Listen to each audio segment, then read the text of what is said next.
Hey guys, welcome in. It's Friday, and I want to jump out of my seat today. First off, man, what a day yesterday and what a week it's been. Segs, so great to have you on the show. Triple E here as well, Laura behind the scenes as we continue to grow this. The support we get when you're getting six figures of people tuning in and viewing this, amen. Thank you guys. And you know, that's not pandering. This is called growth. And the only reason we grow is because you guys like what's going on, because we're going to be authentic. So whether it's Rumble, TikTok, Instagram, Twitter, YouTube, iTunes, on Spotify. You can get the show live, man. Wherever it's closest to you, whatever you find best, come on. And we are so happy to have you on a Friday. And I know people think Friday's a day off. Not for Segs and I, for Triple E. This is where we lead you into the most important part of your weekend, whether you're betting, whether you're just sitting around enjoying a cocktail and smoking a cigar and casually loving sports, or anything else that we like to talk about and have some fun with. And hell, we'll start betting on, you know, who's the next senator to piss off somebody else. We'll get to that too. We'll have some fun with that as we go. But Segs and I are here today. So go on there and subscribe. Tell your friends. Listen, we love opposition. We love the banter. And Segs and I will talk later on about a segment we're going to have in the show for you guys every single day. And so we love that. And the thing about the sports weekend we're headed for. If you're Seattle, do you really want to see Tarek Skubal in your building for a Game 5? If you are the Dodgers, you are wiping your brow thinking, oh my gosh, the way that game ended. And unfortunately, that's not the way you see it. Now we got to have some compassion, because I know I'm sure in Philly, they're probably approaching that last play that got the Dodgers the win. And the Dodgers, I guarantee you, are thinking we escaped having to go back to Philly for a Game 5, which you did not want to do. Correct, Segs? It would have been right there in Philly for Game 5. Segs, welcome in. And Segs, dare I say that somebody that we think is high, and we were wrong yesterday. We both thought that Thursday night game, the fire in their belly was going to fix this, right? You know, the Giants are coming off a New Orleans loss and kind of but we didn't know. And they're still, well, they're getting better. And you could see the energy that Jackson Dart and Scatterbo bring to that team. And we will discuss. But we expected Philly, after just kind of, they haven't really hit stride yet, even though they know how to win. And I don't want to say dead wrong, because we said, be careful if you're Philly and you don't play your best football and you go back to Philly with this loss, the questions are going to rise even more. But we both expected Philly to win and play better football. They got a little bit of an ass whooping, Seg. So welcome in, man. Dare I say that you, and I know we didn't even talk about it. We had one word that you were going to bring up. And your first question of the day is, what's that? Are the Eagles overrated? I think it's simple. I mean, we've watched them now for 6 games. They sit at 4-2. Yes, can they figure things out? Sure. They have a ton of talent on that team. But that defense is very young. That defense has lost some veteran leadership over the last couple of years. And they are not doing much of anything. They are not getting after the quarterback like they have in years past. They are not covering the pass nearly as much as they have in the past. I mean, Keely Ringo and Adoree Jackson are brutal cornerbacks right now. And it's week in, week out. How dare you talk about a Trojan like that? How dare you talk about a Trojan like that? When that Trojan plays like that, he deserves to be talked about like that. I mean, every time he'd try and make a tackle, it was just one of those head down. I'm going to dive in that general area, but I don't really want to hit the guy because I'll probably get hurt. Ringo had the play where I'm not even sure who caught the ball on the Giants, and he just kind of ran by him and didn't touch him to down him. Guy got up and ran for another 7 yards. It's just mental mistakes made by this Philly defense, and the offense just doesn't do anything besides the tush push. That's it. Yeah, I mean, what do they do good right now? Yeah, well, they dominate that, and I'm okay with, listen, the optics suck. I know, but it gets right down to, can you stop them or can't you, right? When we really get down to it, I know we bitch about it, and some people want to fix it, and I get that we want to fix it. But the truth of the matter is, if it's legal, why wouldn't you use it if they can't stop you? I would too, right? So if they change it and the optics are so ugly, we're tired of it, and then the NFL uses the excuse, well, too many people can get hurt. Well, too many people could have got hurt the last 4 years too, and they've done nothing, or 3 years, whatever it's been. So we'll see how that goes. While it looks ugly, that right now, that's the only thing they dominate. Even though they know how to win, the last couple, maybe eventually teams, and 6 weeks in, you know who you are. Now, yes, you can go on a hot streak. I'm talking about the identity of your team. That 6 weeks, I can usually figure, it's like in baseball, 60 games in, Segs. Now, people go on hot streaks, but I do have an idea who the identity of the team is, and I do in the NFL as well. And you made a great point. And also the pass rush. Segs, they got 2 sacks for a yard last night. Yards lost, 2 for a yard. And we know that as a rookie quarterback, you're still trying to find your way in Jackson Dart, but his energy is different. And so they're not dominating the line of scrimmage. They're not dominating run the ball. And I do believe the Giants rushed for $170 plus last night.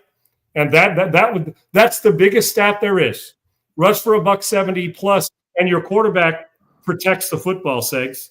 They had 0 turnovers in their game last night, did the New York Giants. So you don't turn it over and you rush for $172 and you give up 2 sacks, but it's for a yard. It's not like 3rd and 17. You lost 15 yards in a red zone and all that. And Scatterbo was outstanding. Jackson Dart. Segs, I'm telling you, if they build on this, there's going to be something to really like about the Giants because those 2 young players might very well be. And then you add Neighbors when he's healthy. Yep. That's a trifecta that's pretty friggin' good. But to answer your question, if we know who a team is, and I know there's Super Bowl hangovers, but none of us want that excuse. Think about this now. Imagine had if they were 5-0 and kicking ass, we'd say not only underrated, they're dominant, best team in the league. But at 4-2, they lost to a rival. They lost in their building, and quite frankly, they got their ass handed to them. They got pretty much dominated. And I do believe in that. I do believe that Jalen Hurts is a winner. And he threw the ball pretty well last night, Segs. He did. But there's something missing about the dominance and the swagger that the Eagles are used to. The Giants put it on them. So judging from how I felt about them and judging from what we talked about going into the season about the Eagles, you can only deduct one thing. They are overrated as a whole. Good parts, but the whole sum is overrated. And a Giants team that, quite frankly, still isn't great, Segs, but they've shown up a couple times. You don't look at the Giants say explosive offense. Last night, it was pretty damn explosive, and it's young energy and now learning how to win. Had Brian Dable have started Jackson Dart coming out of the preseason, Segs, they might have a win or 2 more, and I'm being honest about this. I just am. I know people are afraid to start a rookie, but why? Does that kid look like he lacks confidence if he were to struggle? Hell, he laid the ball on the ground last week. They lost to a team they should not have lost to, the Saints. Did it look last night like that kid came back? Oh, I was affected by my woes last week and got my ass kicked. And, man, I'm going to pout and go hang in the corner. Man, I'm sorry, I'm a rookie and make an excuse. No, he came back today, and 2 rookies dominated a veteran team for the most part that is the Super Bowl champion and looked nothing like the Super Bowl champion when it came to the physicality we're used to. If that team plays the Chiefs in the Super Bowl last year, Segs, with the pass rush, different result. Yes. It's a different result. But last year's last year. This year's team, you can no longer put them in your top 5 of the power rankings. They don't belong. Listen to these 4 stats. And when we, these are just the basic stats. Points scored for the Philadelphia Eagles, 142. Points allowed, 143. Yards gained as an offense, 1,647. Yards allowed as a defense, 2,057. Rushing yards gained. Now, this is with Saquon Barkley, 572. Rushing yards allowed, 806. Jalen Hurts has been sacked 18 times. The Eagles have 9 sacks as a team on defense. So, I mean, those 4 stats every category. Yes. Every category. I mean, it's been a horrible start to the season, and they were lucky to get out of to beat the Rams in that game. They could have lost an earlier game in the season as well. I mean, that Chiefs game, that's the one I was just thinking of, that they should have lost that one, in my opinion. So they were fortunate to get out of the Cowboys game, right, Segs? Right, yeah. You were fortunate to get out of the Cowboys game with a win. So, I mean, we're looking at this team. They're not far from being 1-5, 2-4 themselves. And then it's a completely different conversation. You can still see it bubbling with A.J. Brown. You can still see, I mean, Hurts missed Devontae Smith wide open again on a deep throw. And I know those things happen, but right now. Yeah, but they can't in a game like that, Sigs. They can't. Every single throw, every single run is under a microscope right now because of how they've played through the first 5 weeks. And then last night they came out and they played exactly like they have been all season long, and they got beat by an inferior team. Segs, do we think, and I mulled this over, I think about players in the past that had a lot of touches the year before and touched the ball and had to carry a load that was, I'm talking about a major 18-wheel Mack truck on their back, meaning Saquon Barkley. Is there any chance, and I think there is, that it's hard to do that back-to-back years, Segs? Of course. We talk about load management. Does the usage, is it carrying over? Even with the guy's a stud and a great player. But you look at those numbers that you pulled up, that Triple E put up from Ari up there, and then you had read them. When you look at that, I mean, they're getting dominated at the line of scrimmage and in the backfield. I mean, they're being dominated from the opponent, judging by their numbers against the opponent. The points is a little bit alarming. The sack, everything on there reeks of average. And I know they're not average, but you know what, Segs? They're not great. Nope. And when you run it, when you start flirting with those numbers, and then you go against an inferior team that doesn't feel like they're an inferior team, and you're in their building, and they don't want to be embarrassed, they go kick your ass, and that's what happened. Yep. And the great ones don't lose that game. Why? Because even if they had a bad game the week before or a good game the week before, the great ones learn. Now, you're going to have them throughout the season, but great teams don't let it fester, correct? They just don't. So when you look at the numbers, and numbers can be misleading, they win, but imagine 3 of those games are turned on their side in the statistics, or that game, a player 2 or 3 or 4 in those games are different. We're looking at a team that right now Washington or Dallas are battling for first place. The Giants are hovering around, and Philadelphia is, a 2-win or 1-win team that we're saying, damn, what happened? Now, again, they know how to win, and it's contagious, and they got guts. There's no questioning it. But there is no way today they're waking up thinking, whether it was our best effort or that they're waking up thinking we're a dominant team. They've got to have some inner questions going on, because right now they are not.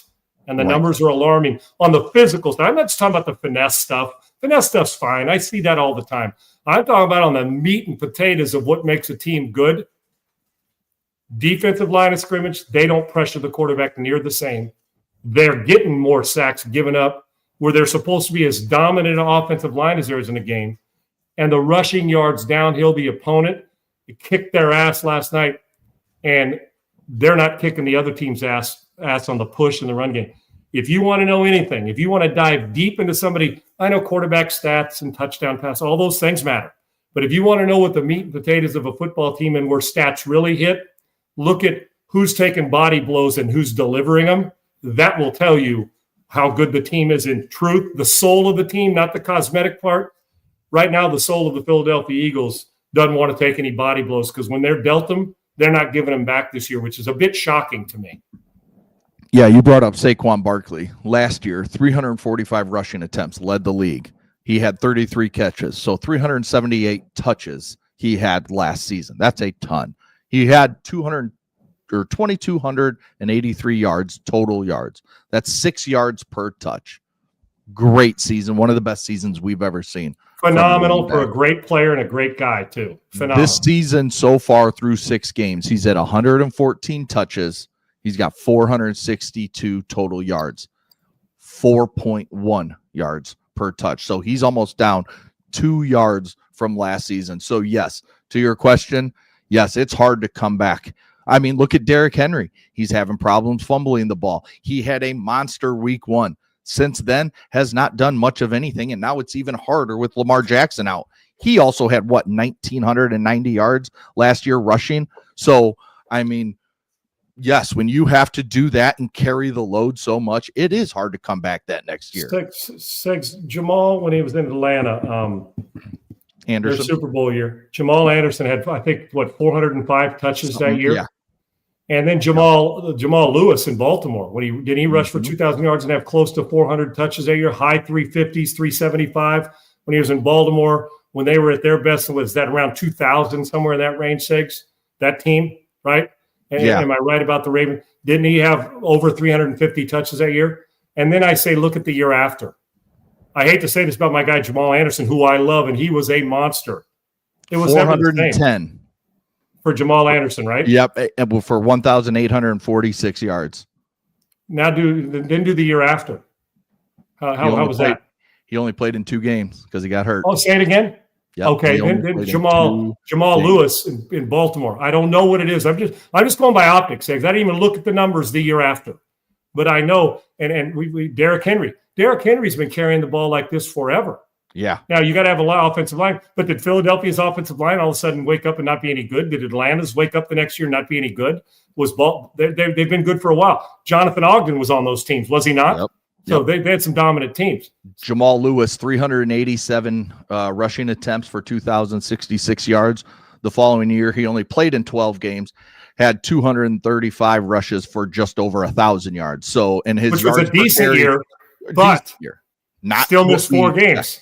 Yes. Still missed 4 games. So the point here is, and that's why team segs are afraid to pay long-term contracts. You get, and listen, Saquon Barkley's the dude can leg press the team bus and bench press it as well. The guy's a stud. But regardless, the hits start to add up, and whether it's the burst or whether it's the fact that the length of your season plus the carries, not enough time up. I don't know what it is, but it's real. I don't know how. No matter how studly you are, you can only take so many blows to the face or so many blows to the legs before it's like, man, I need some respite here. The goal is for a team to get them touches that gives you the most production by not giving it to them 35 times a game or 30 to go from 28 to 22, and those 6 touches do matter, and still getting the same production because other players on your team are getting great production, so you don't have to wear one dude out, right? So it's real, man. I'm just telling you it is, and that doesn't mean he's not going to go rush for 180 next week, but I'm talking about the sustained success. It's hard to do. And why, Segs, do you think we do this? You wear them out, and about 6 years in, you know what you're ready to do? Move on. Yep. You're ready to move on to the next guy and not pay that guy, and we're all bitching. Well, what do you mean? Now, guys like Derrick Henry are freak shows because he was able to come back last year and have a rejuvenated year. I get it. But this year's different. And I know they're banged up on the offensive line, but he's still playing. And guess what that means, Segs? Holes aren't as big. He's getting hit even more, which will, at the end of the season for a 1-4 team, if they had any hopes to come back, which – the way it looks to me, I don't see that team having any chance of coming back with all their injuries. And it wears you out, man. And that's why when everybody says, well, why do we need 2 backs? Well, guess what? You're seeing it. Why you got to be able to have a guy that can come in and spot a guy and give you 12 touches or 10 touches. I think that's when teams are at their best. Philadelphia is overrated at this stage. Hate to say it, but they are. It's why, this running back discussion, it's why I'm so against taking a running back in the first round. Yes, you can get great talent. But, there is worry that shelf life, brother. Shelf life. They are 5 years and done and or 5 years and they go down a complete level. And then you're going to pay them for what they've done, not what they're about to do. Yes, Derrick Henry was a different animal. Not all running backs are 6'3", 245 pounds like Derrick Henry. Yeah, a lot of them are 245. My ass, dude. He's about 6'4", 265, and still run. He's even Eminem away from 265. Don't kid yourself. If you ever stood next to the guy, seen that cat, dude? I'm 6'5", 240 right now, and he makes me look like I'm like I'm the leprechaun on those doggone scary movies. I mean, short dude, man. That's how big he is. There's that picture of him and Mark Ingram at Alabama, where Mark Ingram is a big back. Like he is a stocky back. Shorter. Yeah, still is on TV. Derrick Henry makes him look like he's Tyreek Hill. Like he's the Mark Ingram's cliff notes compared to that we used to do for a test in school to Derrick Henry. You could set a drink on his head, and Mark Ingram's ain't no slouch and no small man, right? Derrick Henry is an outside linebacker playing running back. That's it. And quite frankly, there's some outside linebackers that wish they had Derrick Henry's length and size. Yes. And that's when you draft him in the first round. I am with you. And you have to make a commitment and give him the ball when you draft him in the first round. Why? Because you're gonna milk the shelf life. I got him. Yes. I'm gonna wear him out. And after that first contract, if he's great, a short-term one, that's why those guys like Barkley leave and go get somewhere else. And Hell, he got a Super Bowl and a great season and offensive play, all those great things that he deserved that he can rejuvenate. But watch, Segs, if this keeps going on, watch him have a great year next year. Why? Yeah. It's like, damn, maybe he doesn't get as much work this year. It is real, and I never want to believe it, but it is real. And sometimes if you're going to do it, you better be awfully sure that if you're going to wear them out, that you milk that 5 years or 6 years of top-notch shelf life. Like I said, the Derrick Henrys of the world are the outlier. Yes. They're not the – and we say, well, how'd Barry Sanders last in? Because he retired sooner. Well, Emmett was with great offensive line that moved the pile for like a decade, and he was tough as hell. And Barry was a miss-me guy. You got skinny. You never really got a big hit on because he jittered around. Trust me, he played against. Sometimes you grab air. He wasn't the – I'm telling you, in space, you don't take the type of hits that you do inside. Neither do quarterbacks. That's why when everybody talks about quarterback hits, I say quarterback hits outside the pocket are far more brutal than they are. I mean, they're brutal, less brutal, should I say, because I can see and get down and I can see peripheral vision. In the pocket, you sit in that pocket, you're getting the dog shit kicked out of you on a regular basis. So that's, well, how does this guy last longer? Well, the hits he's taken are more on the perimeter as opposed to, you know, when Russ Wilson first started, he was brilliant at getting out and sliding and working in space. That's why those pocket guys are taking far more vicious hits because I can't see it. At least I can see it in space while you encourage them, use your legs and get your ass down, Jaden Daniels. We need you for 15 years, not 3. But in the running back position, man, if you're a between the tackle thumper with some wiggle, Derrick Henry guys are the outliers. And the Saquon Barkley pushing 400 touches last year, Segs.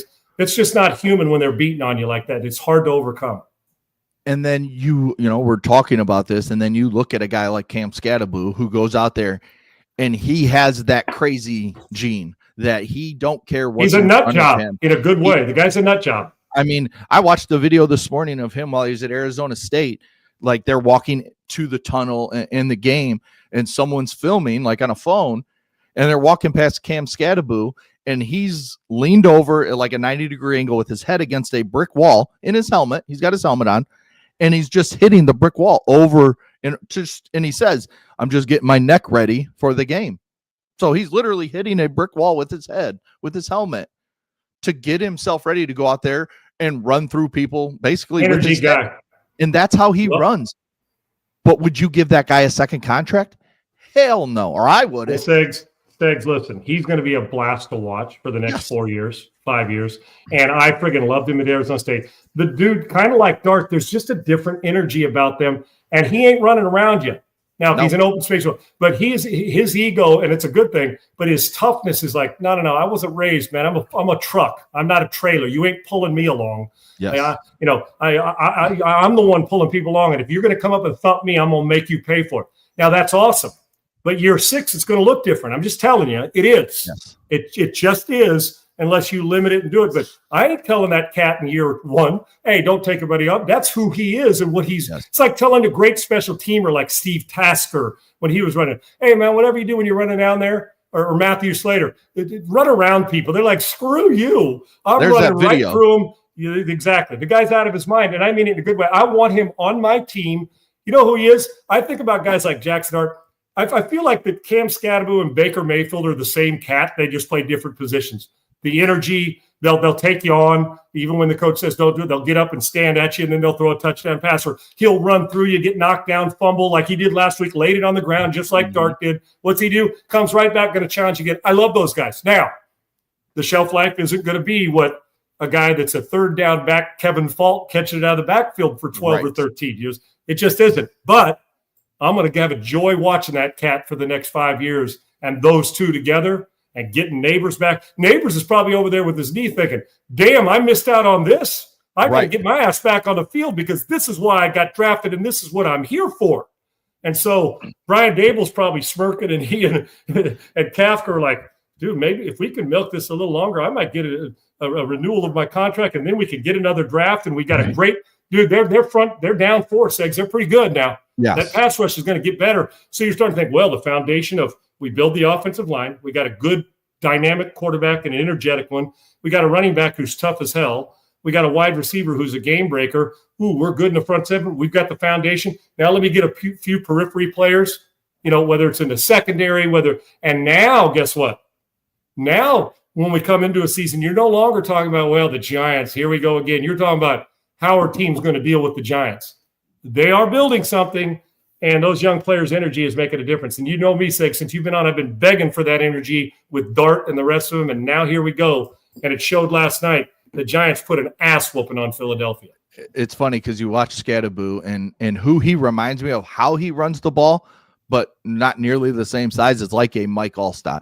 Like you just give him the ball and he goes. He's got more speed, with more burst, with more speed. Mike was right? 250 pounds, whereas Scadaboo's about 215, 220. So there's a difference there. But the style of running the ball, it looks a lot like Allstott. Put it this way: the defensive players, when they face those guys, are like, oh gosh, yes. They're like, I know I'm in for one tonight because the guy's going to be. He ain't trying to avoid me. I know that he's trying to run through me. Also, I would say just methodical, right? Scadaboo's got a little more wiggle than Allstott, but you know what?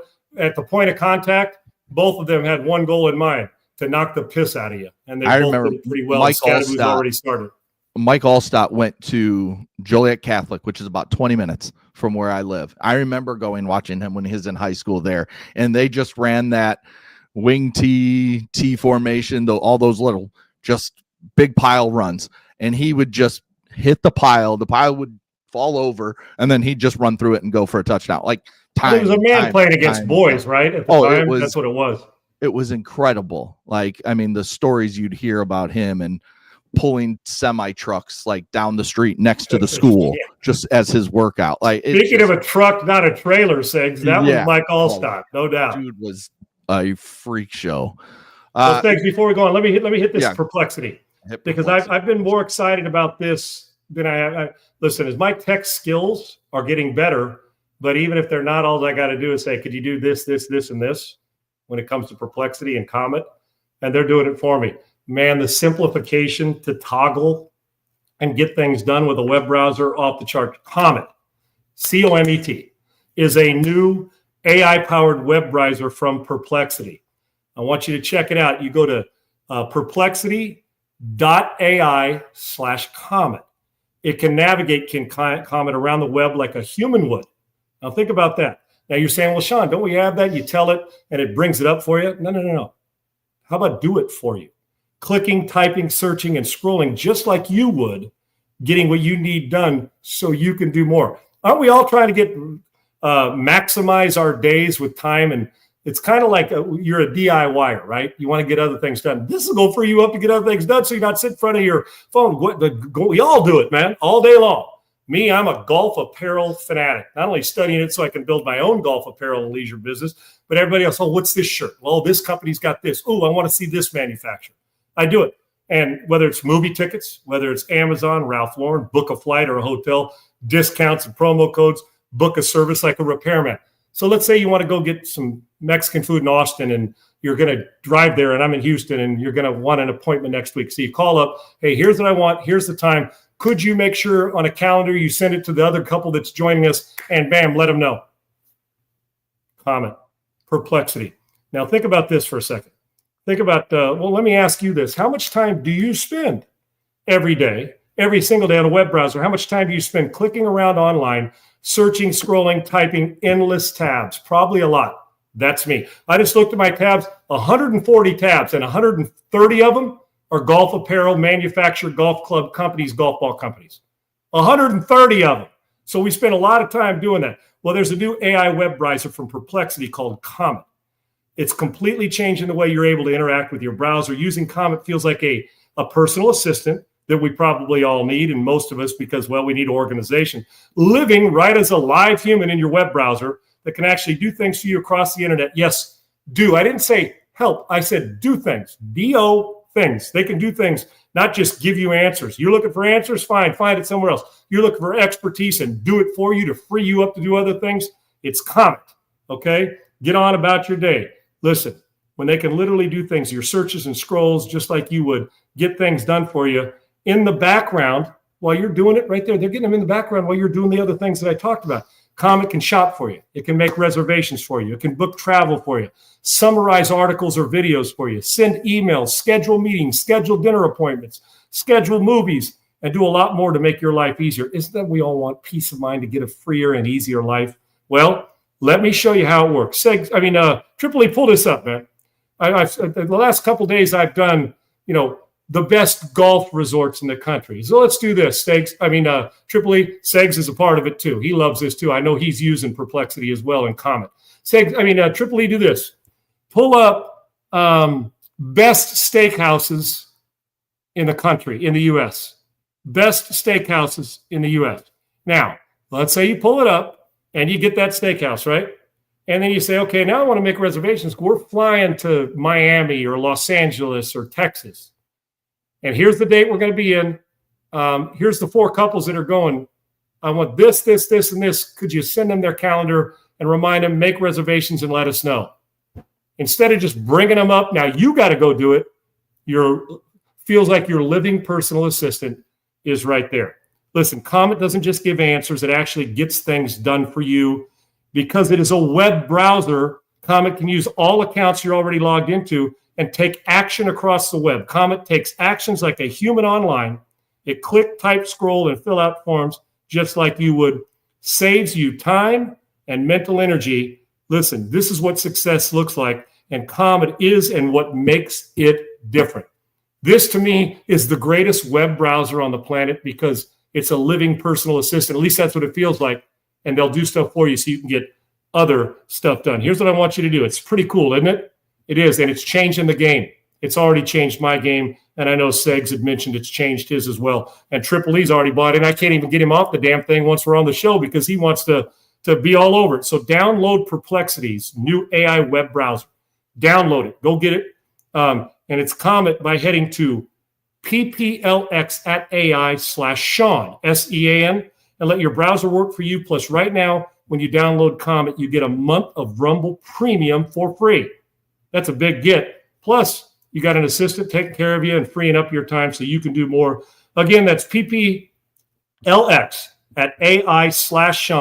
Go now and take back your time online with the best web browser. Perplexity, go download that, and the new AI web browser, Comet, C-O-M-E-T, Comet. All right, Triple E, I see it. I know you're planning your vacations and stuff. We got a show to do. I know you love this Comet stuff just like I do.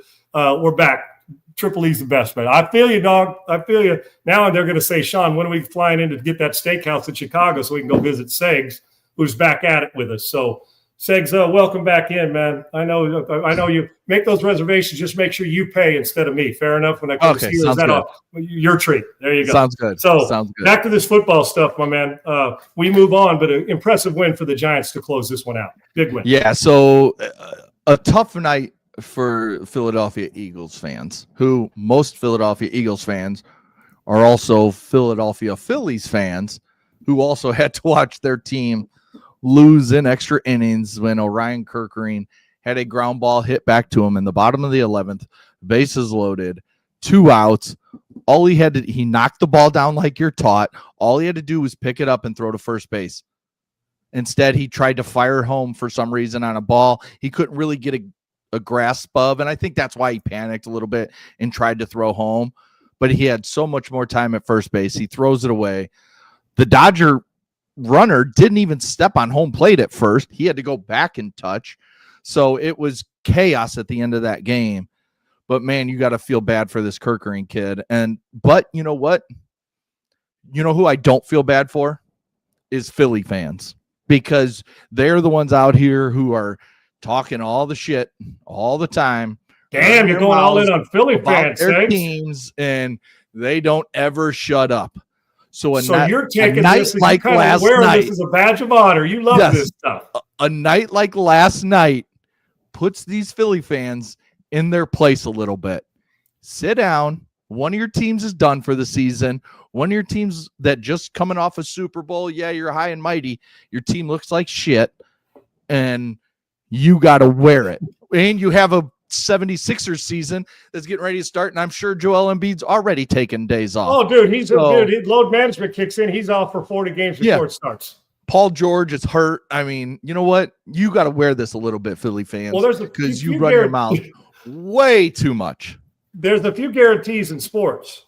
Philly fans are passionate, and Joel Embiid's missing half the season. But for 40 games, he's going to be a bitch, dude. He's going to be MVP candidate if we're doing half the season.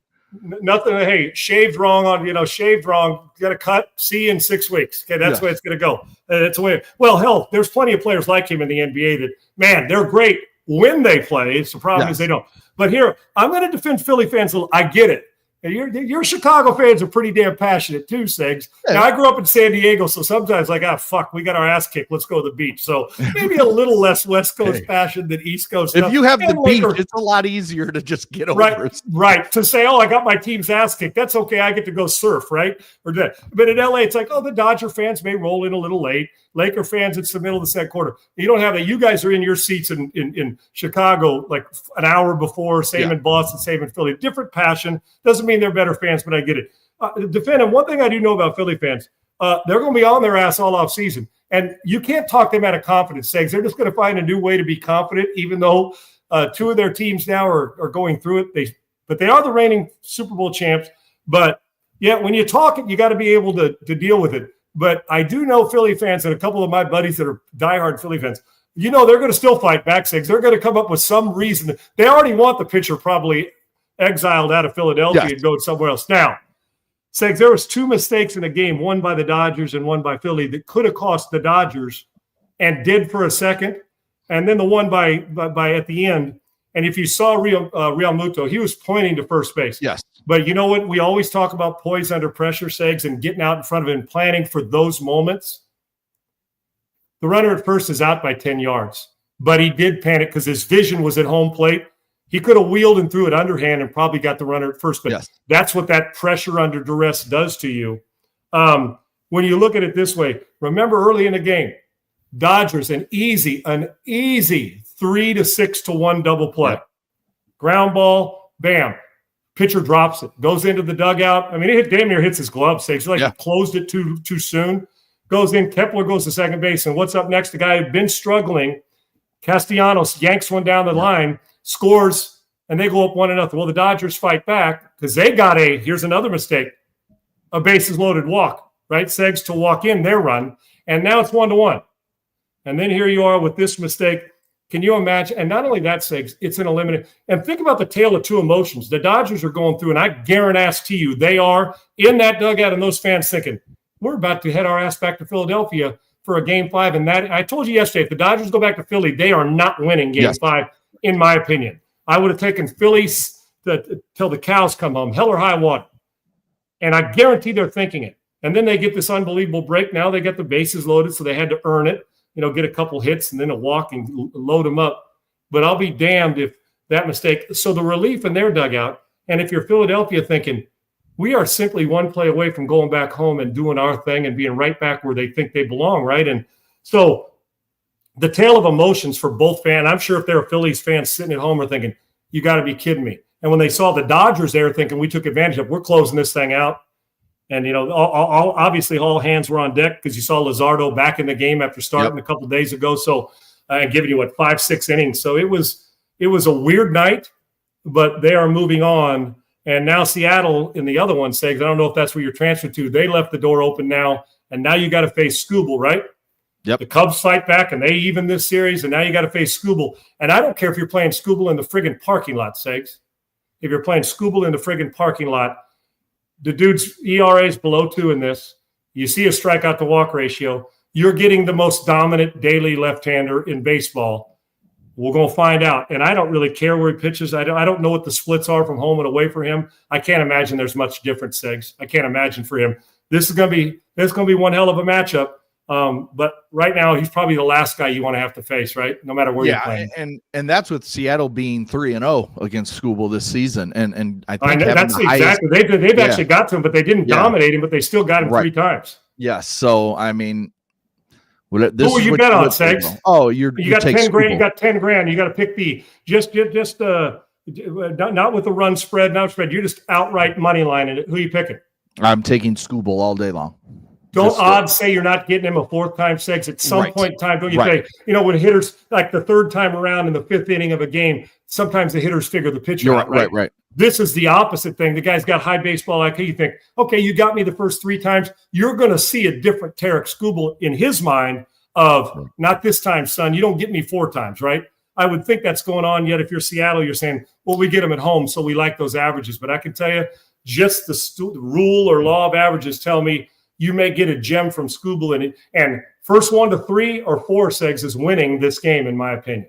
Yeah, it's going to be interesting. I did see a quick a video the other day of Scooble and Paul Skeens talking, and they were asked, or I think Scooble asked Skeens, like, how many Division I offers did you get to play baseball in college?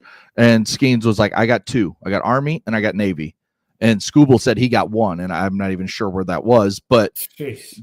The 2 best pitchers in baseball, arguably, righty lefty, no doubt. Yep. 3 combined Division I offers, and 2 of them were military school. And let that Paul be a Skeens lesson. Skeens went, and he was playing shortstop and third base there. He wasn't even a pitcher. And then he started pitching as he got there, and then he transferred to LSU, and the rest is history. Yeah, and he's so dominant. Segs, let that be a lesson. You make such a great point. I'm so glad you brought it up. Let it be a lesson to every kid who thinks, and every parent who's watching this show or any other time. Real quick story, Segs. I was teaching at a camp. I might have told you this when we were talking about your son and your nephew, right? A while back. I had a kid, a great kid, but I was coaching at a camp at an elite quarterback, and that's what they called it, not me. It's elite quarterback camp. So I was the guy who got all the upper class, I got all the high school kids, and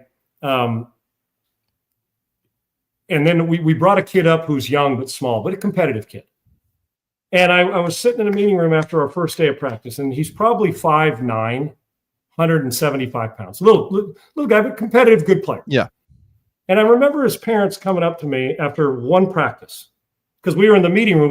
We'd meeting in the morning, go out on the field, process what you learned and what we were going to put in, come back in, go back through what we talked about, watch a little tape, talk about what we're going to do in the afternoon, and just do the product like you would in a regular team. Yeah. And I remember the parents coming up to me after the first practice and after the meeting. And here was the exact quote. Love the parents. Do you think my son's a D1 player? Segs, he was in the 8th grade now. Mind you, at 5'10", 175, I saw him one practice. One.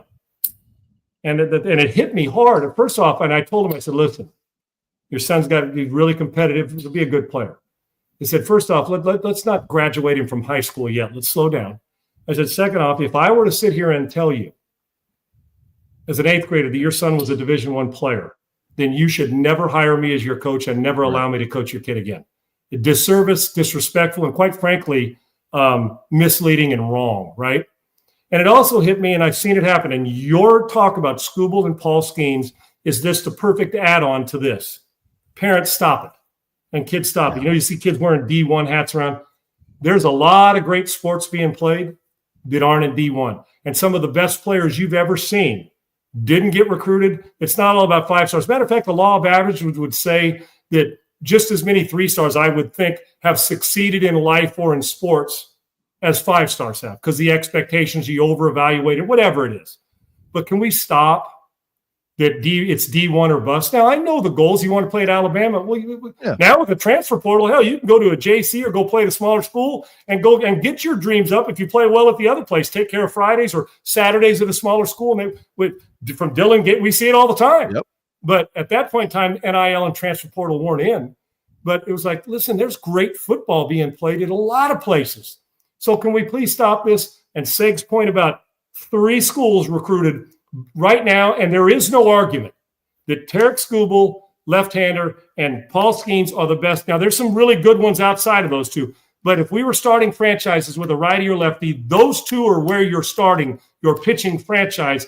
It's Scooble and Paul Skeens, period. Yep. So there's room for a lot of different divisions, JUCO stars, D1 athletes, guy who played at a small school that you've never heard of. I've seen it happen. I've played with every team I've ever played on had a guy you say, what, you played there? Who's a fantastic player. So it isn't. And that's a great example of 2 phenomenal players that had to fight and scratch to get scholarship offers, let alone Division I offers, right? Yeah. So there you have it. That right there, that's precious cargo, brother. Protect it, because that's a lot of money and a lot of wins. Scooble even said, he's like, I wasn't any good till I was 26. He goes, I couldn't figure it out. I couldn't figure pitching out. I was fine. I had talent, but I could never figure it out. And then he's like, I was 26 and whatever it was clicked. and then I just figured out. He's figured that bitch out now, hasn't he? Yeah, Okay. yeah. And all the schools that did recruit schemes at LSU let him in are sitting there saying, Army Navy, okay, he's a guy who's committed to the military and he loves his country and he's going to go there and he's got bigger goals than just sports, right? Yeah. And then you wake up one day and you say, oh, that's that cat that I didn't recruit. I can't hit him, and neither can anybody else. If you just give him 2 runs a game, he wins 20 games. I mean, it's sick. It's actually sick. Skeens thought he was going to be a fighter pilot. That was his thing when he went to Navy. That's a big-ass fighter pilot, brother. That's a monster. That is a big-ass fighter pilot. Both of them have figured it out, Segs. Yes. They both figured out the game, no doubt. All right, couple things before we get to our NFL college football picks. We pick 3 games in each week, every Friday. First off, about 12:40 Central Time every single day, starting on Monday, we will take questions from the fans in the chat on Twitter. And we'll just run through and we'll just give you quick answers on each question, whatever you want to throw at us. Because we hate when the comments come up, we're talking, it's hard to type them in. Yes. We're going to try in the next one, the studio's built to get it to where we can actually have verbal, we're like a Paul Feinbaum, where you can call in. Because we want, you guys are, this is why we're any good. Right. This is why we love it. And I just want you to know, we don't take these comments, come scrolling like crazy through the comment. It's just when we're doing it, it's hard to stop down and type because then it's disrespectful. Me staring down at Segs while he's trying to talk, we're trying to make a point. So we want a segment for you guys, and we're going to start doing that on Monday. Great point. Yes, Segs. Monday, 12:40 Central, 1:40 Eastern. So save your questions. And again, it doesn't have to be sports. It can be movies. It can be politics if you really want them. It can be a personal question. We're not taking any questions. You smell bad. Get in USC on Monday unless we win. So there you go. Yes. So Cologne or what's your deal breaker with the Zoids? If you got a Zoid, what's your deal breaker? If you need to know if Sean's gay, just ask and we'll tell you.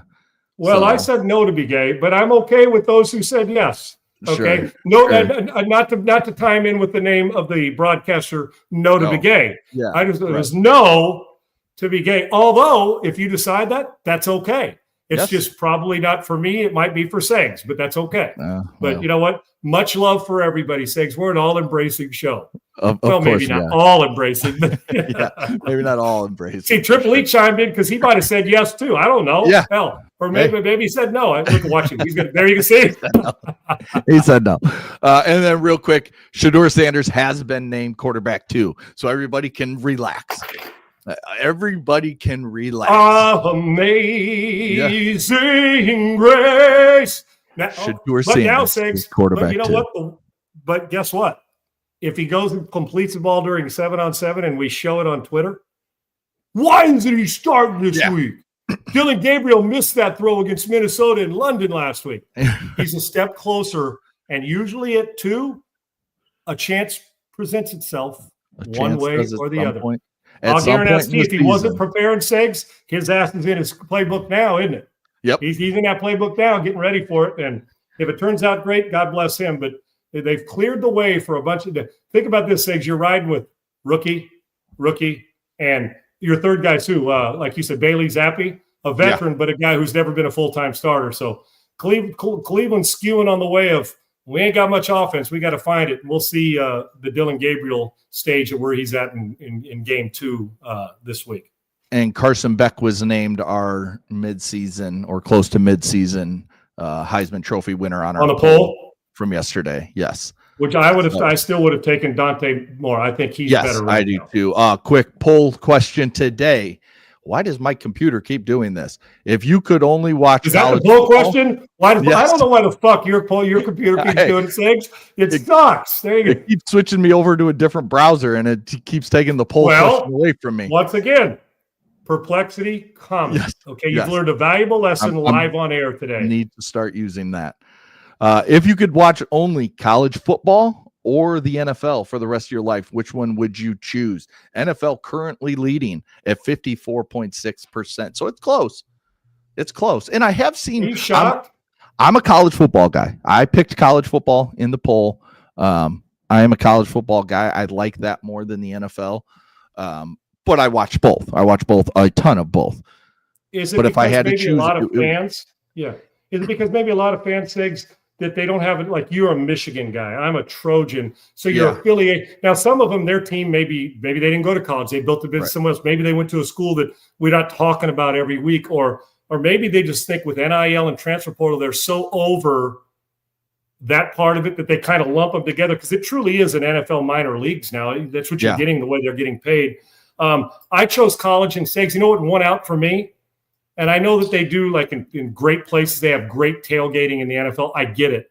But it's the pond. And I was going to say, well, it's more pure. There ain't nothing pure about any sport now. We've lost that, okay? That's you say, the purity of these young amateur athletes. There ain't nothing amateur about college sports. It's not amateur. So say it. And it's not student athlete. That doesn't exist either. The student is the guy who doesn't need to be told he's a student athlete, was going to go to school anyway, or the girl who does that. I'm going to say, Segs, that maybe the reason is affiliation with the university. That's one. For me, the reason they chose NFL, because you can be affiliated with your team, didn't have to go to school there, right? Yes. Because some teams may not root for Michigan if they didn't go to school. That I don't. What do I watch college football? I don't have an alumni support. But in NFL, you didn't have to go there or play there to love your team. Right. And for me, the reason, though, college won over is I like the pomp and circumstance around it. I do. I guess it's all the pre-game hype. And maybe college game day has something to do with driving me to college football. And maybe I would choose college as well. If I had to give one up for life, I would give up the NFL first. Yeah, I'm with you too. I still think both need help, though, Segs. I think both need some help, and neither one are at the quality that I want. Not just to play on the field, just the overall way we look at it. Some things bother me about both. But if you said, Sean, you can't watch this weekend, I would say skip the NFL. The energy of college football gets me going more, because you can be down 28-3 and be playing a high-powered team, and you blink and it's now 33-28, the team that was down 4 touchdowns. That doesn't happen often in the NFL. It will be interesting. If you ask me this question again in 10 years, it may be the opposite. If they don't figure out the whole NIL transfer portal thing, it cannot just be a free-for-all every single year. Yes, you got rid of one of the transfer portal periods in the spring. Now it's just the one early January. Agreed. But you still cannot let these kids transfer every single year. It just can't. There has to be a limit. I don't like if you transfer once, you're out for a year. I don't like that. You should at least get one free transfer. The second one, I think, costs you a season. And it doesn't, you don't get to redshirt. You don't get to do any of that. You lose a season. I think that would help things in the college game. But all right, let's get to our picks this week. We'll end the show on this. Rams -7.5 at Baltimore. So they are a 7.5 point favorite on the road in Baltimore. Lamar Jackson will not play. It will be Cooper Rush again. And the over-under set at 44.5. You want me to go first or you? Go ahead on that one. I already have an idea. This is an easy one for me. Yeah, I'm taking Rams -7.5, and I would go the under here. I don't think Baltimore can score. So exactly. And I don't think that Baltimore – I'll tell you how they get the over. If the Rams hang 45 on them. Right. Honest to God. And I think they're capable of doing it. To me, Baltimore's defense is soft. They're injured. They're beat up. I don't know if there's even much energy. I mean, we're going to find out. I know they got pride. I don't know how much energy's in the building right now, Segs, honestly. And offensively, what do we have as an update for Lamar as we sit today? It will not play, just has not practiced. It's still the same, though. Yes. It's not a problem, but we're still out, right? Okay. Yes. So, I always, because last week, even then, half the week, the Texans were actually preparing in their game planning for Lamar Jackson, but then they announced it out and they went in. I mean, I guess technically he still could play. I don't know that he's been, but he wouldn't be at full strength. Segs. Yeah, Adam Schefter said today he's not practicing, and it's presumed that Cooper Rush will. And I think Zay Flowers is going through a questionable situation too right now. Segs, with him. Not only give me the Rams. If you said 9.5, I'm taking the Rams. I think this is a curb stop. And the Rams still have a little bit of 49ers lingering, Segs, after that one. The 49ers are 4-1. And if 49ers are able to take on and beat the Tampa Bay Buccaneers, this is a must. This is huge for the overall picture. And I know it's 6 weeks in. You give me the Rams by a mile. I got this one, the Rams. No, and I would take the under too unless the Rams score 40, which they're capable of doing. Next game, you just mentioned them. The 49ers play in Tampa Bay. Tampa Bay is a 3.5 point favorite. Over under set at 47.5. I'm taking I think I like the over in this one, Segs. I do, but close, like a 27-23 type game. You know what, for me, you said it's 47.5, right? Yes. I'm going to take the over in this game. I'm taking Tampa. I think it's probably close to a 4 or 5 point game. I like Tampa at home. I think that the Mac Jones has played well, but I think they're going to force him off his mark a little bit this week. All the respect in the way he's played. He's making it difficult on the 49ers coaching staff, but there's an energy. The MVP in the league plays in Tampa. I think he continues to accentuate that. He protects the football. Give me energy. Give me Tampa. I'll take them in this game. And I think it's a 4.5, 5 point game. I say 4.5. You get my point. That's where I pick it at. I'm taking Tampa as well. I'm going to take the under, though. I think both teams' defenses are playing well. I think that both offenses can put up points, but I think it will be more of a slower pace game than we've seen. So you're like a 23-20 type game. Yes. 23-20 type game. Yes. Okay. Just under. So I'll take the Bucks and the under. Lions at Chiefs. This is Sunday Night Football. Chiefs -2.5 with the over-under set at 52.5. I know it's at home. Well, you'd normally get 5. If you love the Chiefs, wouldn't you say 5.5, 5 points? Yeah. To me, and it's in, like we said, it's Arrowhead. You said, right? It's at home. The Chiefs. It doesn't matter where they play this. I think Detroit's playing at a best team in the league pace right now. They're just something different. I know the Chiefs' last 2 weeks' offense has gotten better, Segs. Yeah. What's the over-under set at, Segs? 52.5. Big. I do like the over in the game as well. I know sometimes if we get caught up in overs and favorites, while I like the Chiefs' defense, I still think Mahomes can move the ball. There'll be some big plays in it. I am going Lions offense in this and enough on defense. High-scoring game. I like the Lions. They're underdogs going in there. They're playing, in my opinion, better. And I still think after that first loss, it sent a message. I think it's a great coaching matchup as well. Yep. Give me Detroit in space. I like Detroit on the road to go win at Arrowhead. I don't think the intimidation of Arrowhead's the same. I like the way Detroit's playing. I like that, especially being dogs. I don't know how I'd like it if they were 3.5 point favorites going on the road. That would be telling you what Vegas telling you. Give me the Detroit Lions. I think they continue to stay in first place. Yeah, I got the Detroit Lions. I just think with the way they're playing, and yes, Chiefs have been playing better, but they haven't been playing the Lions. And when you play the Lions in this offense, it travels well. And I think the Lions, and I have the over as well. I think we could be pushing 60-plus points in this game. I think it will be maybe a 7-point game at the end, but that's Kansas City trying to get back in the game. You know, they're up to Mahomes going a late touchdown. Scores, get a late touchdown, maybe get the ball back. Backdoor cover because they're favored, but yes, but you make it closer than it really is. Yes. It would kind of feel things like what game did we say it was 28-20 that it wasn't as close? What NFL game last week did we say? You know which one I'm talking about? I said, while it looked like it wasn't as close as it felt. Right. It might have been a Monday night. I can't remember what it was. Yeah, I can't remember which one. It feels like that. Same feeling. Yeah, agreed. 100%. I like Detroit in the game. All right, now we moved to our college picks. We got Alabama traveling to Columbia to take on Missouri.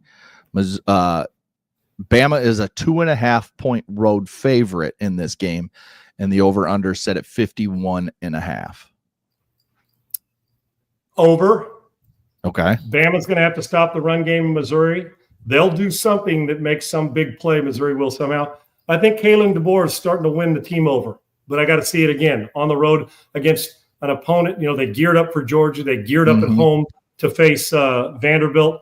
I think they're getting after it. And they got after Paiva a little bit last week. I'm going to take, even though I told you, be careful in this game if you're Alabama, but this is the perfect game for the fan base to almost shift their narrative on him. They've started a little bit, Segs, and you have to win games like this. This will tell us just how focused they are. I'm going to take Alabama on the road. I think the Alabama brand and their level of football, and there's no quarterback in the country playing better than Simpson is. Give me Alabama in a close and dangerous game. Now, I do reserve a little asterisk by this. Go ahead and turn it over a couple times on the road, and I would be careful what you on the team or plane ride back. This is a dangerous game, but give me Alabama close. I have the same picks as you with Bama and over. I don't think the game's going to be close. You think it's a blowout? Yes, I think Bama blows them out by 10-plus points, I think. Mizzou has not seen a team like Bama yet on their schedule. And I think when Bama rolls in, it's going to be a lot tougher to get those big yards that he's been getting each and every week. He's got 100+ yards and a touchdown in every single game. And maybe he gets that, but it's going to be much harder for him to get those stats than it's been through the first 5 weeks of the season. Question. So I think Bama's going to rout them. And I still think Simpson could have a monster game too. Thanks. I do.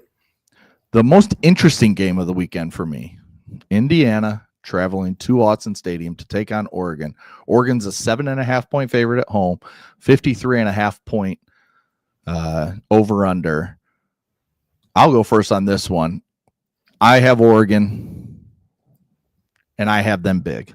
I think this is another blowout. I think Oregon, to me, right now is the best team in the country. I think they have that propensity to have a letdown game, but I don't think this is it. I think at home with the team traveling cross country who has been playing well lately, but again, they haven't played a team like Oregon.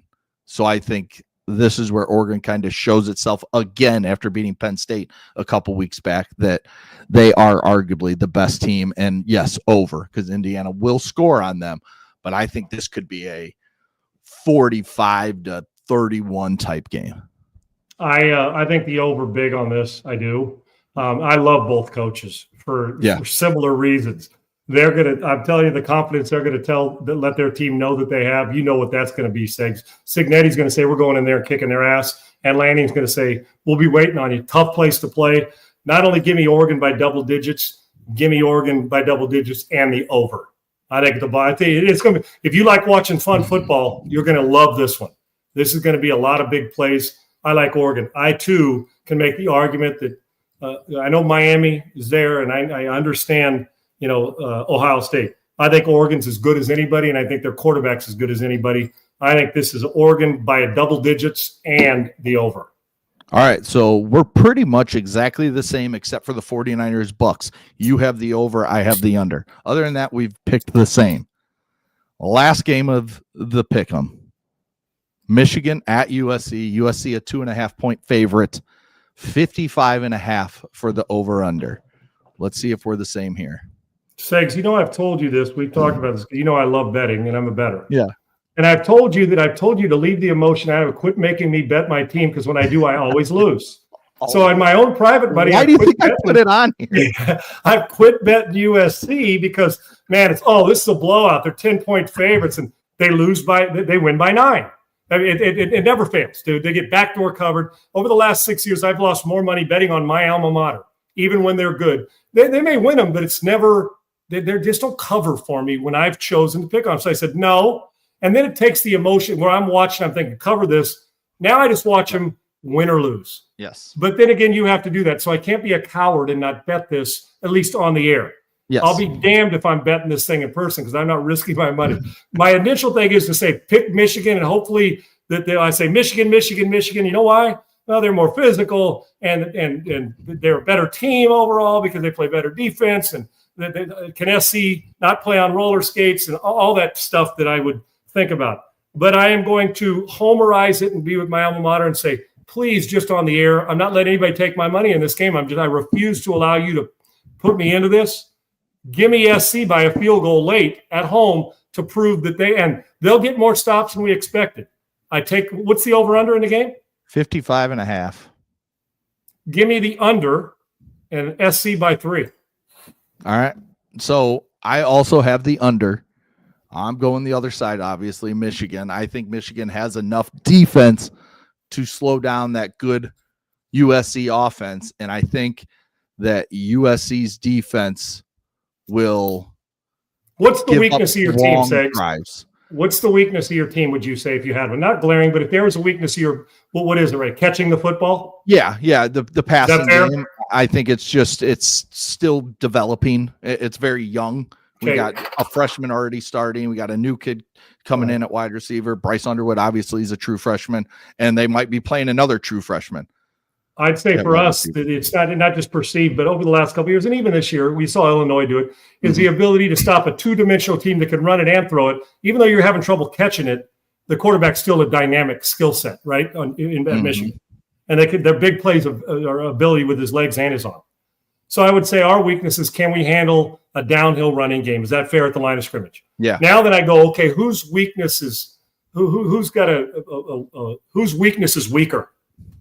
And I don't know the answer. If your guys are catching the ball, I'd say our weakness is weaker against the run. Right. If you guys have a game where you dropped last week where the ball hits the ground too much, we'll win the football game because that'll limit your big plays and maybe a series or two on a drive that we need to get off the field. The truth of the matter is, for me, I wouldn't. If somebody said you have $1,000, I'd say, can I just keep it in my pocket? I'm not willing to bet my own money, but I get why you're doing it. I'm just hoping our team speed and space that we make a couple big plays and can force can get a couple short fields against you guys. So I'm going to go. This is semi-homer pick for me, although I think SC's a little different this year than they've been the last couple of years defensively. I feel like the difference in this game, and they didn't do it last week. They've done it a few weeks prior, and it's kind of weird how they're doing it. If they let Underwood use his legs and Justice Haynes and Jordan Marshall are running the ball like they're capable. I mean, Justice Haynes, I think, leads the nation. He's almost at 8 yards per carry. And Jordan Marshall's at like 6.5 yards per carry. And then when Underwood does run the ball in set runs and then just using his legs in the passing game, he's dynamic. If they let him run the ball, called design runs for him, I think Michigan wins the game. If they don't, that's when I'm worried about USC just having a little too much firepower. That's why I said the two-dimensional part of the quarterback would concern me if I'm SC. If we see 12 to 15 carries where 3 of them are scrambles and 12 of them, 10 to 12 are designed runs, I think that puts us in a bind because that fake designed run, pull up and make a throw off an RPO fake, it concerns me because you've got to be aware of his legs. And as every defensive coordinator will tell you, first off, we got to stop the run. And that includes the quarterback run. That's it. But if you're down in that 3 or 4 carry segs, 2 scrambles and 2 RPOs, that may keep us in the game because I do like our skilled position players and our quarterback's really friggin' good. And as dumb as it sounds, there is going to be something. The fact that Michigan is practicing at the Chargers facility and Jim Harbaugh is going to be around, and just him being there talking to Sharon Moore about the game coming this Saturday, about what he sees. Because Harbaugh's still involved in watching USC play and everything. That I think that can make a difference because it feels like Sharon's been a little he's held everything close to the vest. He's not opening up the playbook as much as you'd like to see that they did when Biff Poggi was running everything. They opened things up. Sharon came back and they were kind of pulled everything back close. I think Jim they were saving it because they know they could win last week. So they're saving it for this one on his second game back. No doubt. It's going to be interesting to see how they use Underwood. That's the big key to me is Underwood. If they we got to make him one dimensional. We absolutely have to make him one dimensional. And if you're going to blitz him, you better hold up because he's physical enough to step out of your tackles too. So you better tackle well with that guy in space and in the pocket. And Isaiah, my answer to you. I think Milwaukee wins this one at home. I think they end the series, and Milwaukee's moving on. And in truth, Milwaukee and the Dodgers is probably the way it should be, Segs, in the NLCS. Yeah. Now, unless Chicago beats them, but the Milwaukee's been the best team in the National League all year long. Yeah, at least performance-wise. Yeah. All right, well, that'll do it. So we got just a little bit of different in our picks, and I'll tally everything up. Let us know how we did on Monday. Let us know how we did. Great point by JRM, Segs. I didn't mean to interrupt. Great point by JRM. I got to end with this. NCAA is watching closely. Harbaugh is going to get more suspended. Fuck the NCAA. So, that's all I'm gonna say. If we go over there and Harbaugh's got the play sheet in his face, but he's over like eight yards away, sitting and stuff, and he's wearing like the Bobby Valentine mask when he got kicked out, and stuff, sitting in the dugout saying, "Oh, here we go." But my respect for Michigan, even with that stuff, grows because Harbaugh loves the shit. I wouldn't be surprised if where do they play this week, Segs? Where are they at? Are they on the road? Because I know the bye weeks are the 49. The bye week this week is the Vikings and one other team. There's only 2 bye weeks this week, and I don't think it's the Chargers. Nope, that's the Rams. They're at Miami. So okay, so he won't be there. He'll already be in Miami. He'll So already be in Miami. I was going to say, because if they weren't, his ass would be standing there, right? Yeah. As close to the action as he could get. Right. Short of wearing khakis and going over and tackling Sharon Moore. So this will be a fun game, Sigs. I'll talk to you during it, but good luck to you, man. Yes. All right. Well, that'll do it for us today.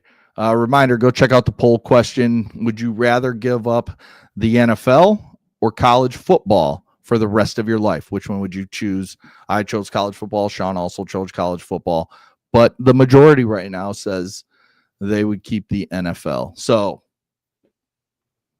we'll see. We'll see. Again, I think in 10 years, I may change my answer if college football does not take that long, Sig. Exactly. We may have this conversation a year from now, and you may be sick of what's going on in college football. Exactly. All right. Well, enjoy your baseball. Enjoy your weekend of football. We got a ton of it, and I'm going to be at a high school game tonight. Bill Belichick still have a job at this time next week? I can't remember. Roll that over the weekend. Is Jordan his girlfriend's name? I think I think so. Will she? I still think she's going to be a play caller at some point this year. Well, she'll have a headset on. Dude, if she comes out there and you see this on Saturday, I'm checking out forever. Yeah. You see this on Saturday when the plays be a call, I'm done. And what I start hearing people call her coach. What if she's over like hitting players, like punching them like Jonathan Gannon? Will she be fined? Or will Bill Belichick just say, like, that's just tough-nosed football from Jordan? That's just tough football. That's tough football. She's bringing the heat. And doing it while she's wearing pumps on the sideline, right? Yeah. She's got those long thigh-high boots on. Hey, I'm not going to lie. I'd tune in. I would tune in. Oh, dude, just for the story value. I'm tuning in for the story value anyway. I haven't watched much North Carolina football this year for that. If she's in a sundress thigh-high boots with a headset on, calling plays, I'm in. I'm tuned in if only Dean Smith was there to watch this. Oh, gosh. He would. Oh. I'm sure Roy Williams isn't very fond of it either, right? No. You know what I'm saying? Even you won the coach, but you get my point. Like, I don't like what I'm seeing there. So, anyway. Great stuff this week, man. Yep. Thanks to Laura. Yeah. Thanks, Triple E. Thanks to you, Sean. Thanks to all our listeners, as always. And we'll start our questions 12:40 Central every single day. Started on Monday. So get your questions ready. Again, it can be about anything. All right, guys. We will talk to you next week. Peace.